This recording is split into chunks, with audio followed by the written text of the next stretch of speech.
कहते हैं? एडोलेसेंस। क्या कहते हैं? एडोलेसेंस।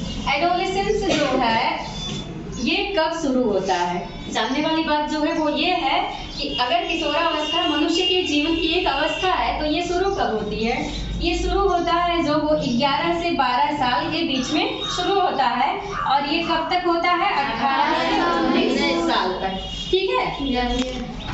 अगर हम बात करें किशोरावस्था की तो किशोरावस्था में क्या क्या परिवर्तन होते हैं, उसके लक्षण क्या क्या हैं, ठीक है, और उसमें बदलाव क्या क्या आते हैं। तो पहला बदलाव जो है वो है लंबाई में वृद्धि। मीन्स हमारे शरीर की किसी भी गर्ल या बॉय जो भी ह्यूमन बीइंग है उनके शरीर की लंबाई की जो मैक्सिमम लेंथ में इंक्रीमेंट यानी कि वृद्धि होनी रहती है वो किशोरावस्था में क्या होती है? लगभग हो जाती है। आई बात समझ में? दूसरा पॉइंट है शारीरिक बनावट में परिवर्तन। शारीरिक बनावट में जो परिवर्तन दिखाई देगा आपको वो गर्ल्स का जो कमर का हिस्सा है ये थोड़ा चौड़ा हो जाएगा, ठीक है, और बॉयज में जो उनका शोल्डर और चेस्ट रीजन है ये चौड़ा हो जाता है। ये शारीरिक बनावट में मुख्य परिवर्तन है। ठीक है। तीसरी पॉइंट है स्वर में बदलाव। स्वर में बदलाव मतलब जो आप बोलते हैं आवाज में आपको परिवर्तन देखने को मिलेगा। जो गर्ल्स होती हैं, ठीक है, गर्ल्स की जो पिच होगी वो क्या होगी? ज्यादा होगी, इसीलिए उनकी आवाज जो है वो बॉयज की तुलना में थोड़ी मधुर लगती है। ठीक है। जबकि अगर बॉयज में देखा जाए तो बॉयज में पिच जो होता है वो क्या होता है?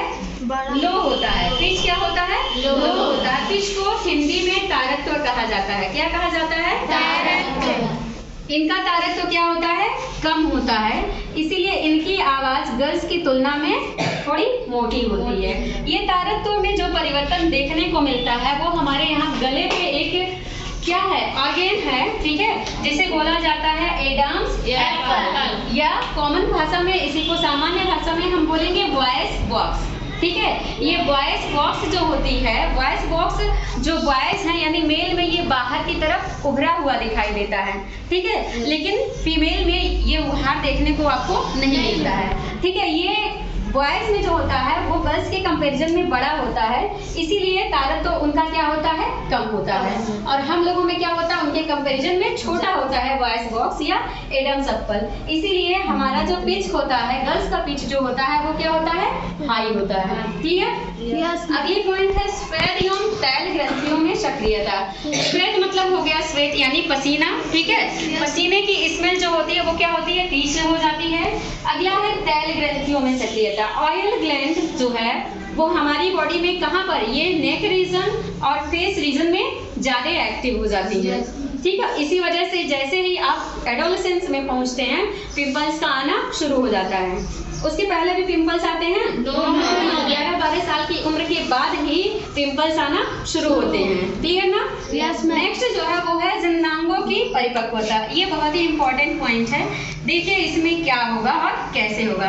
अगर हम बात करें बॉयज की यानी मेल की, तो मेल में आपको बताया गया था outside the abdominal cavity. Abdominal cavity के बाहर एक जोड़ी क्या होते हैं? टेस्टिस होते हैं। कितने होते हैं? एक जोड़ी। ठीक है। और इन टेस्टिस में क्या होता है? ये निकाल देना सामान जो खा रही हो ना। इन टेस्टिस में स्पर्मेटोजेनेसिस की प्रोसेस होगी। क्या होता है? स्पर्मेटोजेनेसिस की प्रोसेस। ठीक। स्पर्मेटोजेनेसिस की प्रोसेस जो होती है,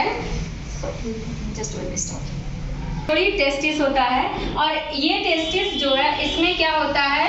स्पर्मेटोजेनेसिस की प्रोसेस। कौन सी प्रोसेस?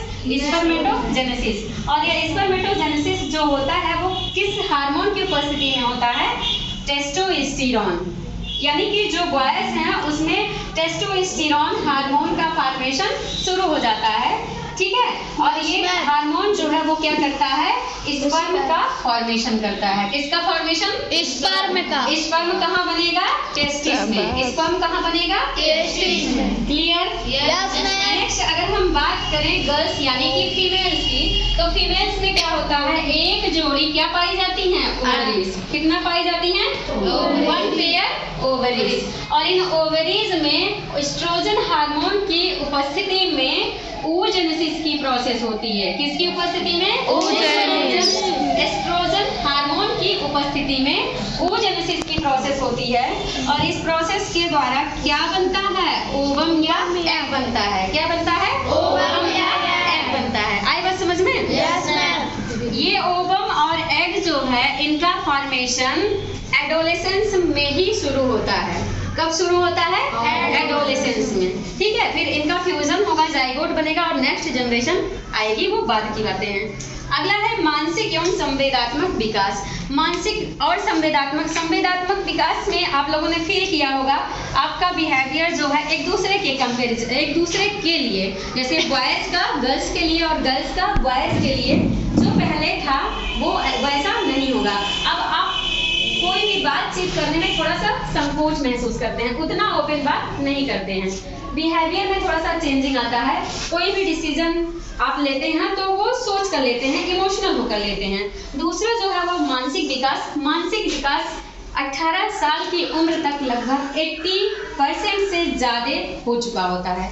यानी आपके सोचने समझने की क्षमता जो है वो पूरी तरह से लगभग क्या होती है? विकसित हो चुकी होती है।